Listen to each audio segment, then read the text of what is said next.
Hello collectors, Joseph Prodzik here with another statue review. Today I'm taking a look at the Black Mask Arsenal from Project Triforce. Now this video will be a little bit different from my other reviews as I won't be giving a final score. I don't like to do that with unique pieces like this as I cannot really compare them to other statues in my collection. This is my first real piece from Project Triforce, who is known for making life-size replicas from video games like Mass Effect, Gears of War, Halo, and the Batman series of video games. In addition, they also make some of the pieces that come in the collector's editions of video games like Dragon Age Inquisition or Batman Arkham Knight, which I have in my collection. While I haven't heard too much about the quality of their full-size pieces, they have had some problems with their smaller collector editions. Last year, the Batmobile edition of the Arkham Knight video game was cancelled a week before release, and I still don't know exactly why that happened. So I was a little bit concerned about purchasing a more expensive statue from them. Luckily, I was able to purchase this statue at 50% discount during their holiday sale. So was it worth it? Well, let's take a closer look and find out.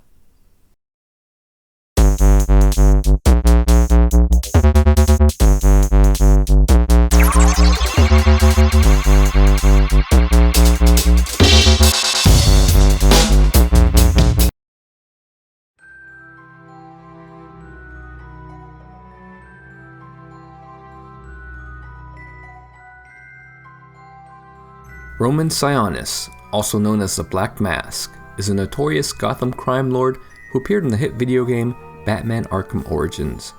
After murdering his parents, Roman inherited the family business, Janus Cosmetics, which he quickly ran into the ground.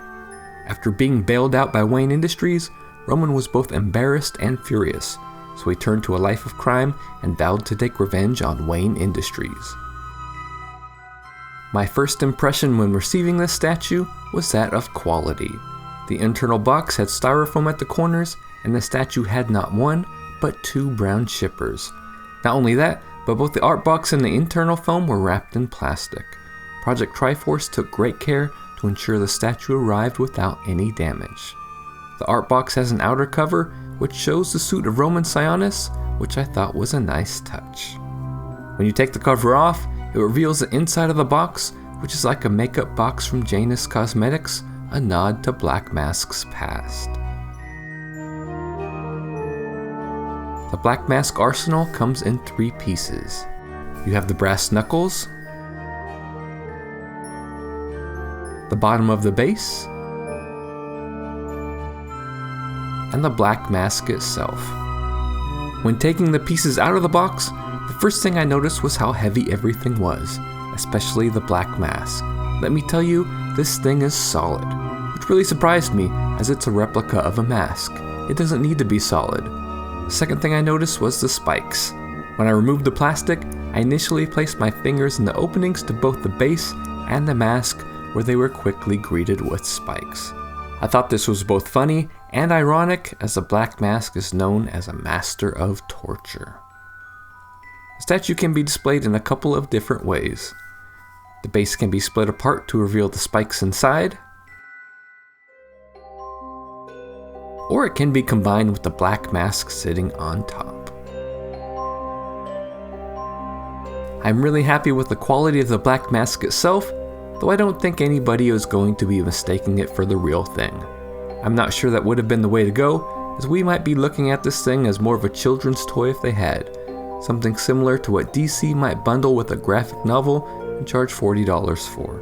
Either that, or it would have been really expensive to produce a really high quality mask, and that probably wouldn't be worth it.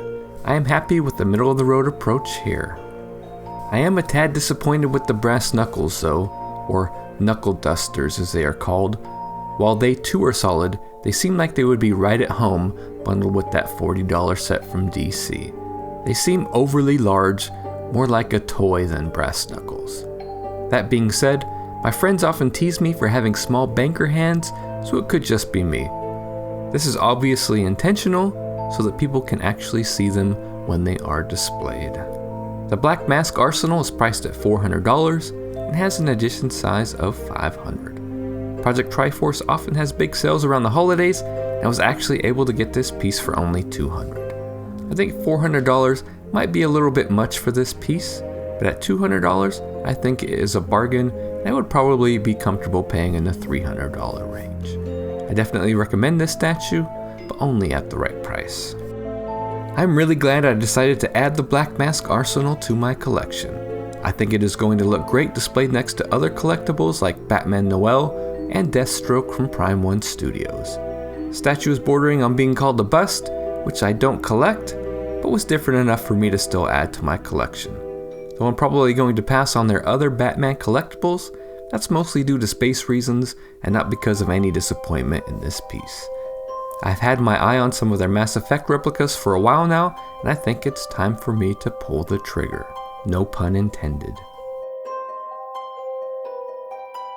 I hope you enjoyed this review of the Black Mask Arsenal from Project Triforce.